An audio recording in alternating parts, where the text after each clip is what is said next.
నా పేరు గురియల్ శంకర్, లింగాపూర్ కడే మండల్. మేము 2 సంవత్సరాల క్రితం మలేషియా పోయి అక్కడ అనుకోని సంఘటనల వల్ల పోలీసు వాళ్ళు అరెస్ట్ చేయడం జరిగింది. 6 నెలలు జైలు ఉన్నాం. మేము అక్కడ ఇరుక్కపోయినాక మా ఫ్యామిలీకి చెప్పినాం, గిరిగిరి పరిస్థితి ఇట్లా అయిపోయిందని చెప్పి మా పక్కోళ్ళు వీళ్ళకి చెప్తే మా భార్య పిల్లలు చాలామంది దగ్గరికి తిరిగినారు, చాలామందిని చేసారు ఇప్పుడున్న ప్రజెంట్లీ లీడర్ల దగ్గరికి. కానీ ఏ ఒక్క లీడర్ స్పందించలేడు, మాట్లాడలేడు, ఏది మాత్రం వెళ్ళిపోయలేడు. నా భార్య పిల్లలు ఏడిసి చేసి జాన్సన్ అన్న దగ్గరికి పోయి అక్కడ వాళ్ళ పరిస్థితి ఇట్లుంది, ఇట్లా సంగతి, వాళ్ళని ఎట్లా చేసి ఇంటికి తీసుకురా, మా పిల్లలకు అప్పయిపో అని చెప్పేసి చెప్తే మా పిల్లల కన్నీళ్ళు, నా భార్య కన్నీళ్ళు చూసి అతను మా దగ్గరకు వచ్చి జాన్సన్ అన్న 2 నెలల కింద 3 రోజులు నీడదాగారం వదిలేసి అడ్వకేట్ను పెట్టి అక్కడ ఒక మనిషిని నిర్మించి సొంత డబ్బులు ఖర్చు పెట్టుకొని మా దగ్గరికి, మలేషియాలో ఉన్న వ్యక్తులకు కూడా మేము ఉన్న జైలుకు అలవట్లేదు. అక్కడ ఉన్న జైలు అంత కఠినమైన జైలు. అలాంటి జైళ్లకు జాన్సన్ అన్న లోపలికి వచ్చి మా దగ్గర అర్ధగంట కూర్చుండి మా బాధలు మొత్తం మేము చెప్పినాయని ఇని చేసి, మీరు టెన్షన్ పడకూరి, నేనున్నా మీకోసం, ఎంత డబ్బు ఖర్చు అయినా కానీ మిమ్మల్ని తీసుకుపోయి మీ పిల్లలకు మీ భార్యకు అప్పచెప్పే బాధ్యత నాది, మీరు టెన్షన్ పడకూరి, కొద్దిగా తినుకుంటా మీరు మంచిగా ఉండూరి, మరీ దారుణం అయినరు, ఎట్టి పరిస్థితుల్లో మిమ్మల్ని తీసుకుపోతా అని మాట ఇచ్చిండు. 4 రోజులు వెనకన్నా ముందో తీసుకుపోతా, టెన్షన్ పడకూరు అని చెప్పిండు.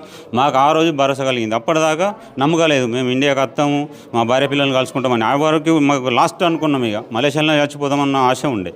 ఆఖరికి అయితే ఇక మనకి ఎప్పుడైతే వచ్చి జాన్సన్ అన్న కలిసిండో ఆ రోజు మాకు కొద్దిగా విశ్వాసం, నమ్మకం అనేది కలిగింది. ఎట్టి పరిస్థితులు వచ్చి మేము పిల్లలు కలుసుకుంటాము, అన్న మమ్మల్ని తీసుకుపోతాడనే నమ్మకంతో అని బుక్కడ తినుకుంటూ అట్లా ఇట్లా ఉన్నాం.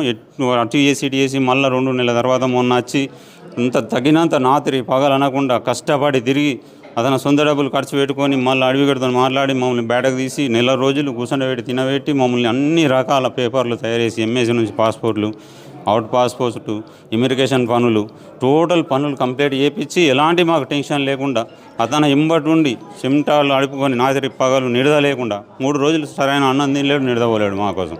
ప్రతి ఆఫీసుల చుట్టూ తిరిగి వాళ్ళ ముగ్గురిని చుట్టూ తీయాలని మస్తు ప్రయత్నించాడు.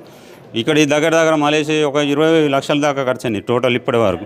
ఇంకా 5 లక్షలు ఖర్చు అయితే వాళ్ళు ఇండియాకి వస్తారు, ఇంకా ముగ్గురు. ఇప్పుడు 20 లక్షలు ఖర్చు అయింది, ఓన్లీ ముగ్గురం వచ్చినాం.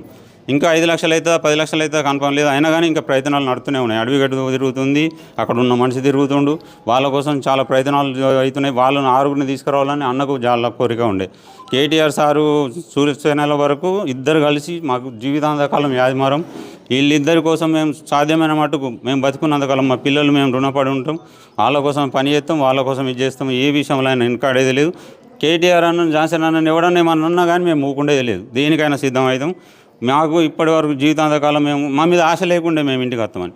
ఈరోజు జాన్సన్ అన్న సార్ దయ వల్ల, అన్న దయ వల్ల, కేటీఆర్ సార్ దయ వల్ల నా భార్య పిల్లలకు కలుసుకున్న సంతోషం. నాకు జీవితాంతకాలం అన్నకు నేను రుణపడి ఉంటా. కేసీఆర్ సార్కు, కేటీఆర్ సార్కు అందరికీ జీవితాంతకాలం నేను సేవ చేసుకుంటా. చాలా రూపాయలు ఖర్చు పెట్టిండు, ఆయన సొంత డబ్బులు ఎక్కడ చూడ వెనకాలేడు. చెప్పిండు, నీ పిల్లలకు నీ భార్యకు నేను మాట ఇచ్చినా ఎన్ని లక్షలు ఖర్చు అయితే ఆయన ముఖ్యం కాదు, మిమ్మల్ని ఇండియాకి తీసుకుపోయి మీ ఫ్యామిలీకి అప్పయ్యే బాధ్యత నాదని ఏ రోజైతే మాట ఇచ్చిండో ఇప్పటి వరకు కూడా డబ్బు విషయంలో వెనకాలి. ఆడికి వచ్చిన రోజు కూడా అన్నాడు, పోలీసు వాళ్ళకు, ఆఫీసర్లకు, అక్కడ ఉన్న ఏజెంట్కు, అడవిగట్టుకు ఎంత డబ్బు అయినా సరే ఖర్చు కానీ బాధలేదు, వీళ్ళని ఇండియాకి తీసుకుపోవాలా, వీళ్ళ ఫ్యామిలీకి అప్పయిపోవాలా. వీళ్ళ భార్య పిల్లలు ఏడుపులు దుఃఖం చూడలేక, మా దుఃఖం చూడలేక అన్న చూడ ఏడ్చిండు మాతో. ఆ రోజు అక్కడ జైల్లో కూడా అన్న కూడా పోలీసు వాళ్ళు షాక్ అయ్యారు, జైలర్లు కూడా షాక్ అయ్యారు. అన్న ఏడుపు చూడలేక అన్న కళ్ళకి వెళ్ళి నీళ్ళు వచ్చినాయి. ఇంత పెద్దోడు మా కోసం అతని కళ్ళకి వెళ్ళి నీళ్ళు వస్తే మేము తట్టుకోలేకపోయినాం. మా పిల్లల కోసం, మా కోసం చూసి ఇన్ని దగ్గర 25 లక్షల రూపాయలు ఖర్చు పెట్టి ఈరోజు తీసుకొచ్చిండు.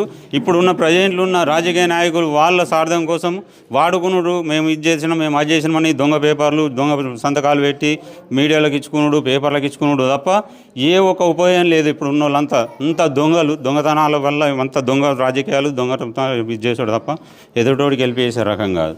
వీళ్ళను ఒకళ్ళని చేసేటోళ్ళను చేయకుండా వీళ్ళని అనగదొక్కడానికి వాళ్ళు ప్రయత్నాలు చేసి మాకు హెల్ప్ చేసేటోళ్ళను ఇది చేసుడు. మధ్యలో అన్న కొద్దిగా స్లో అవ్వడానికి కారణం కూడా వీళ్ళు దొంగతనాల పేపర్లకు ఇచ్చుకొని అన్నను స్లో చేశారు. లేకపోతే ఇంకా 2 నెలల ముందే మమ్మల్ని అన్న